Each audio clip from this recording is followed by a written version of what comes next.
Hello everyone, welcome to a new mini blog. কেমন আছো তোমরা সবাই? বিকালবেলা বেরিয়ে পড়েছি আর রাস্তায় বেরিয়ে দেখছি এরকম রাস্তায় জ্যাম লেগে গেছে। তারপরে সাইড কাটিয়ে পৌঁছে গেছি হচ্ছে পিউয়ের বাড়িতে। আর এখানে আমি যে ভিডিও করছি সেটা দাদা বুঝতে পারেনি, যাই হোক দাদা অবাক হয়ে গেছে তার জন্য। এসছি হচ্ছে পিউয়ের বাড়িতে, তার কারণ হচ্ছে আজকে হচ্ছে পিউয়ের জন্মদিন। আর এখানে দাদা স্পার্কেলটা জ্বালাতে গিয়ে সমস্ত দেশলাই কাঠি নিচে ফেলে দিয়েছে, সেই নিয়ে অনেকক্ষণ ধরে একটা হাসাহাসি হলো এবং ফাইনালি স্পার্কেল জ্বললো আর পিউ কেক কাটিং করলো।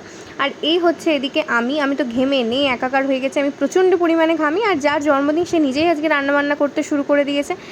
জেঠিমা আমায় দিয়ে গেছিলো মাজা, গ্লাসটা এতটাই কিউট দেখতে ছিল, আমি ওকে 5 মিনিট ধরে দেখেছি তারপরে খেয়েছি। আর এদিকে ভাই বোন সকলে মিলে এখন ফোন ঘাঁটতে ব্যস্ত। আর এদিকে আমাদের জামাইবাবু চলে এসেছে, কিন্তু সে এতই লজ্জা পায় মুখ দেখাতে।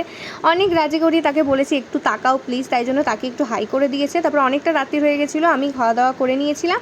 আর তারপরে অয়ন্দ আমাকে বাড়ি ছাড়তে গেছিলো। তো আজকের জন্য এইটুকুই, বাই।